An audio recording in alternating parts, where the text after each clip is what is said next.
Good morning everyone.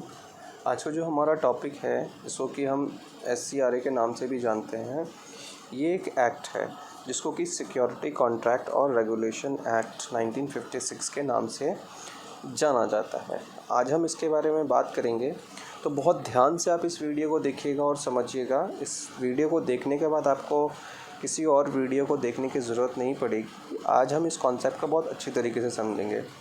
अच्छा, ये एक एक्ट है तो इसमें कुछ सेक्शंस भी होंगे, कुछ आर्टिकल्स भी होंगे, तो हम उनको देखेंगे। तो हम अपने वीडियो में आगे बढ़ते हैं। इस वीडियो पे आप बने रहिए।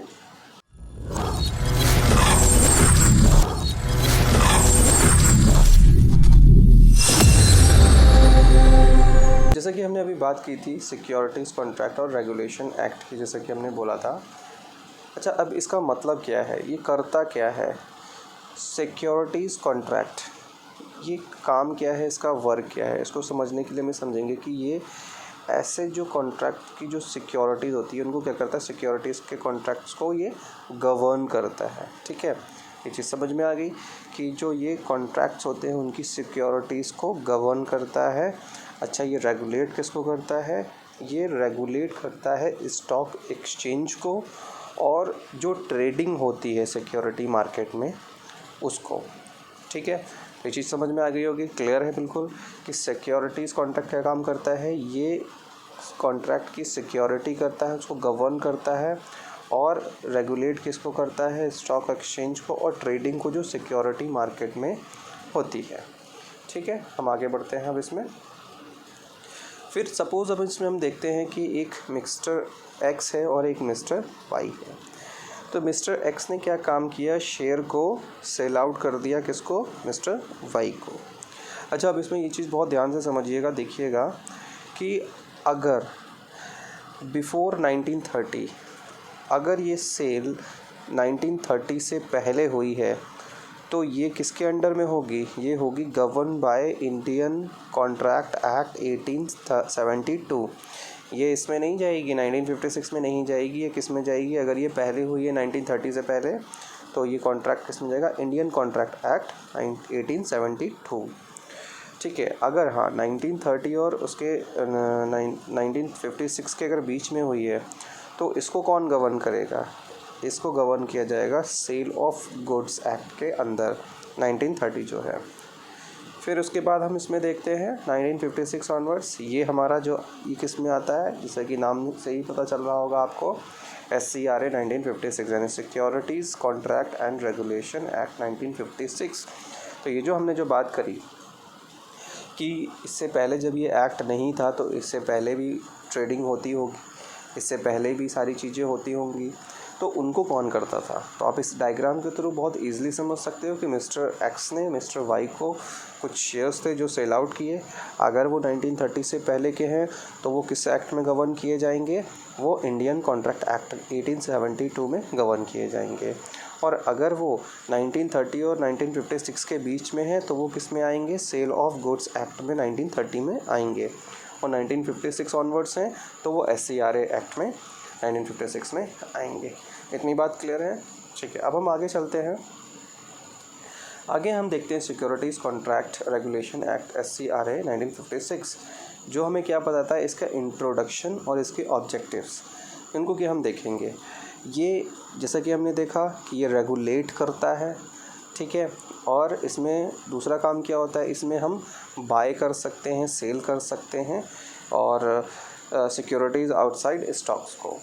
ठीक है, तीसरा पॉइंट इसमें क्या कहता है कि इसमें प्रोवेंट स्पेक्यूलेशन बैड डिलीवरी, मतलब इसमें ऐसा होता था कि हम देखें कि पहले टाइम पे क्या होता था कि सब चीज़ें ऑनलाइन नहीं थी, सब कुछ ऑफलाइन था। तो ये सारी चीज़ें तो जब हुई तब ऑनलाइन हुआ सब कुछ। तो स्पेकुलेशन से मतलब होता है कि पहले ऑनलाइन ट्रेडिंग में से पहले अभी तो क्या होता है, डायरेक्टली सेलिंग और परचेजिंग रहती, तो यहाँ पे कोई ब्रोकर का काम इतना नहीं होता है। लेकिन पहले क्या होता था कि ब्रोकर्स होते थे। अब किसी ब्रोकर को हमने पैसे दे दिए, पैसे देने के बाद में उसको हमने बोल दिया भाई हमारे लिए ख़रीद लेना, शेयर्स खरीद लेना, अब उसने नहीं खरीदे, उसने हमें गोल गोल घुमा दिया। तो उन सब चीज़ों से बचने के लिए, प्रिवेंट करने के लिए, बचाव के लिए, ये बैड डिलीवरीज और स्पेकुलेशंस को प्रिवेंट करने के लिए इसको बनाया गया। ठीक है, चौथी चीज़ इसमें हम देखते हैं, चौथी चीज़ क्या है इसमें हम देखते हैं कि रेगुलेशन ऑफ एनिसिलरी मैटर्स, मतलब अब जब भाई अगर आप इस चीज़ को आप काम कर रहे हो, ठीक है, शेयर्स ख़रीद रहे हो, शेयर्स बेच रहे हो, तो जो एक जो ग्रुप होता है इनका, जो इन्होंने क्या किया, एक मतलब एक टाइम सेट किया कि इस टाइम के बीच में ही भाई हमारा अगर 9:30 बजे शेयर मार्केट ओपन होगा तो शाम को 3:30 बजे तक ये बंद हो जाना चाहिए, ठीक है। और जितनी भी छोटी बड़ी चीज़ें होती हैं वो सारी चीज़ें इसमें देखी जाएंगी। जो भी इसमें जो लॉ बनाए जाते हैं कि कब किस समय ओपन होगा, किस समय खुलेगा, क्या फ़ीस रखी जाएगी, तो ये सारे काम इसमें किए जाते थे। और ये जो एक्ट जो आया था ये कब आया था, 1 अप्रैल 1956 में आया था। और क्यों आया था कि ये आया था to stop the wrong ways of trading, buying and selling, यानी जो गलत तरीके से जो शेयर्स खरीदे और बेचे जाते थे उसको रोकने के लिए भी इसको लाया गया, ठीक है। तो अब हम रेगुलेशंस को देखते हैं। तो रेगुलेशन में क्या क्या काम होते हैं, यानी स्टॉक एक्सचेंज होता है, साथ ही साथ इसमें और क्या होता है, ट्रेडिंग ऑफ सिक्योरिटीज़ होती है, ये 2 काम होते हैं। अब ट्रेडिंग में क्या काम होता है, ट्रेडिंग में फ़िज़िकल और इलेक्ट्रॉनिक शेयर्स को रखा जाता है। हम जो ट्रेडिंग करते हैं वो फ़िज़िकल हो गया, फ़िज़िकल मींस जैसे कि हम पहले ज़माने में ऑनलाइन नहीं थी सारी चीज़ें, तो ऑन पेपर सारी चीज़ें होती थी। अब इलेक्ट्रॉनिक में वो सारी चीज़ें जो किस में हो गई हैं, एक इलेक्ट्रॉनिक फॉर्म में सारी चीज़ें होती हैं, ठीक है। हम अब आगे बढ़ते हैं। हम इसकी डेफिनेशन को अगर हम देखें सिक्योरिटीज़ की कि बेसिकली क्या क्या होता है, ठीक है। तो इसमें हमारे पहले आता है, क्या आते हैं, हमारे शेयर्स आते हैं, ठीक है। दूसरे नंबर से हम इसमें स्टॉक्स को रखते हैं, फिर हम स्क्रिप्ट्स की बात करेंगे, उसके बाद फिर हम बॉन्ड्स की और डिबेंचर्स की। ये होते क्या है, हम एक एक करके इनको हम आगे डिस्कस करेंगे। बहुत ध्यान से देखिएगा, बहुत ध्यान से समझिएगा, सब चीज़ें बहुत इजी हैं, स्टेप बाय स्टेप हम चीज़ों को लेकर के चलेंगे। सबसे पहले जो हम बात करेंगे अपने इस टॉपिक में, हम बात करेंगे differences between debentures and bonds,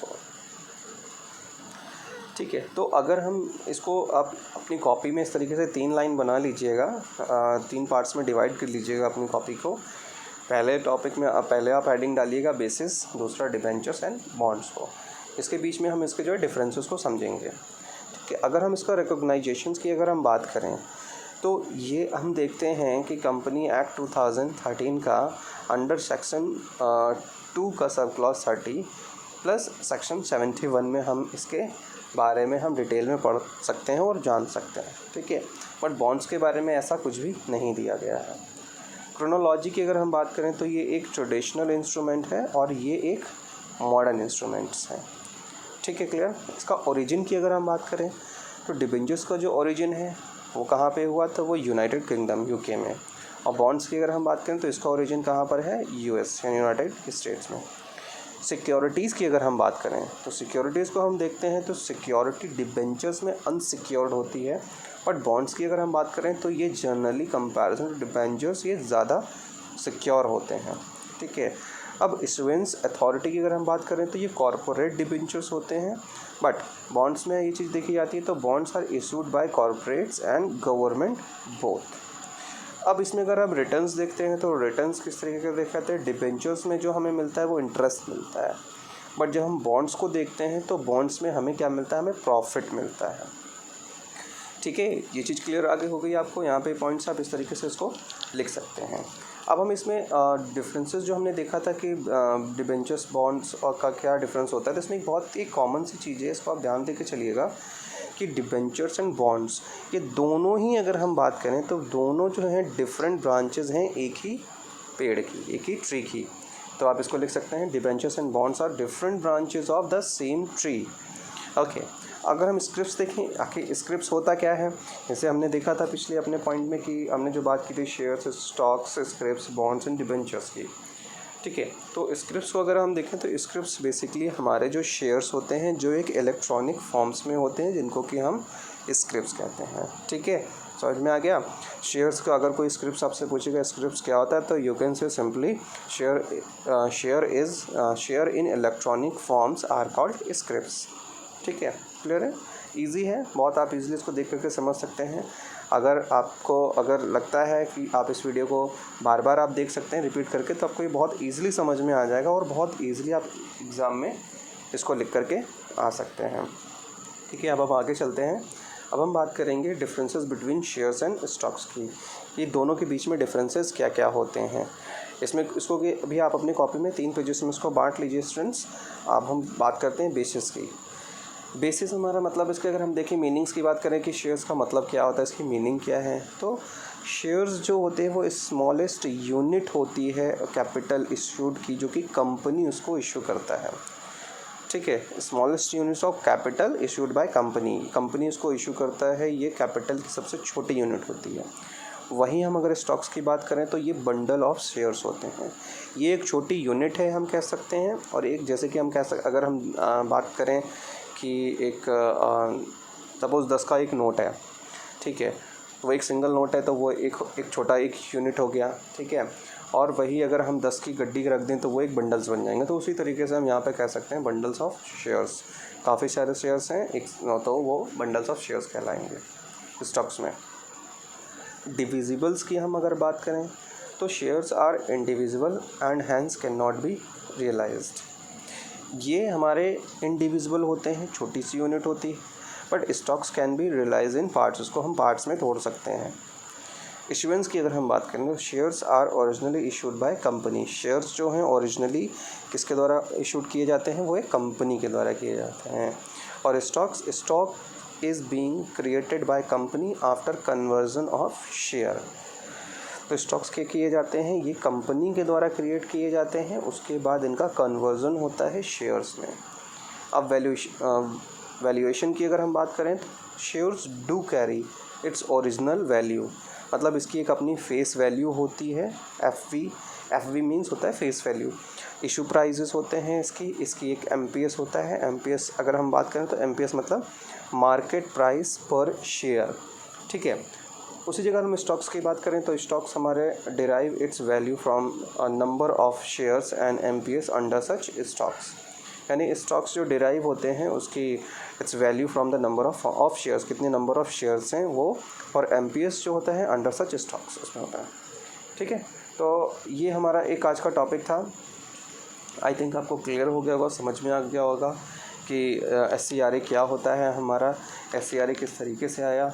एक लास्ट में आपको एक चीज़ मैं और बताना चाहूँगा कि जनरली जो है फर्स्ट ट्रेडिंग जो हुई थी हमारी, जो स्टार्ट हुई थी फर्स्ट ट्रेडिंग की बात करें तो वो 1875 बॉम्बे स्टॉक एक्सचेंज के द्वारा स्टार्ट हुई थी। And before that Indian contract act 1872 was in force. इसके बाद जो है इंडियन कॉन्ट्रैक्ट एक्ट जो है आया था भारत में, ठीक है।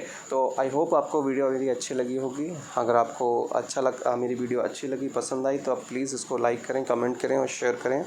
और आपके जो भी सुझाव हों आप अपने सुझावों को, अपने कमेंट्स को मुझे बता सकते हैं। और इस तरीके की वीडियोस देखने के लिए please like, share and subscribe my channel. Thank you.